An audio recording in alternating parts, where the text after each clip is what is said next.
Elena's hands move with a mechanical, late-night precision. Her skin is rough from years of physical labor, yet she manages a delicate crease in the paper boat she is folding for her son, Julian. Conventional Western psychology often operates on the Humpty Dumpty rule, the assumption that certain painful experiences leave the human psyche permanently shattered. It suggests that once the foundation breaks, no amount of intervention can restore the original form. For Elena and a teenage Julian, that fracturing point arrives as a dispute over a set of professional drafting tools. Julian needs them to pursue architecture. Elena cannot afford them without sacrificing the week's groceries. Their bond begins to pull apart under the weight of this scarcity. This level of pressure forces a choice in how they perceive their own history.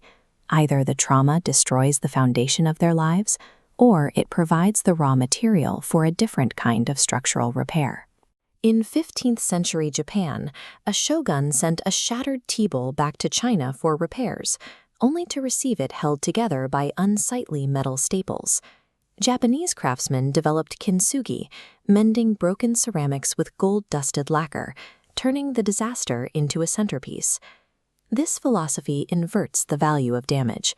Instead of disguising breakage, the repair is illuminated, recording cracks as a valuable chapter in its history. Applying this blueprint to emotional health suggests that our own wounds can function as architectural features. The scars become the evidence of a life lived, rather than markers of a permanent deformity. Psychologists describe the ability to look beyond the self toward a larger purpose as self-transcendence. In the architecture of the mind, this serves as the golden lacquer. On an affective level, this orientation changes how pain is felt. For Elena, the joy found in her son's potential reduces the salience of the physical exhaustion she feels during her night shifts. This visualizes human motivation. On one side, the hedonic instinct to flee discomfort. On the other, eudaimonic motivation, the drive to build something of lasting value. This provides a cognitive frame of reference that makes suffering comprehensible, transforming hardship into a necessary building phase. Elena identifies as the active architect of her son's foundation. In her view, every extra shift is a specific structural reinforcement, rather than a sign of victimhood. Self-transcendence uses the trauma as the specific material required for growth. The breakage is the prerequisite for the reinforcement. On the morning of Julian's 17th birthday, he finds the professional drafting table his mother sacrificed to buy him.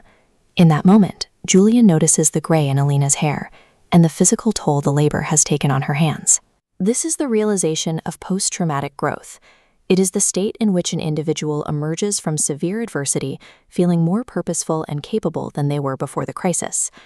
Julian recognizes his mother's physical scars as the golden veins holding his own dreams together.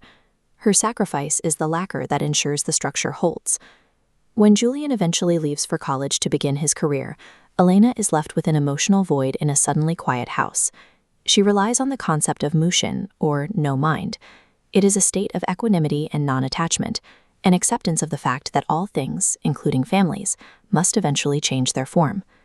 Elena embodies this by refusing to cling to the past. She lets go of the role she has played so that Julian is free to build his own structures. Resilience relies on the grace to let go of the repaired pieces once they have served their specific purpose. 10 years later, Julian brings Elena to the site of his first major architectural commission. Towering above them, the stunning modern building features massive, glowing, gold-hued fault lines embedded directly into the concrete facade.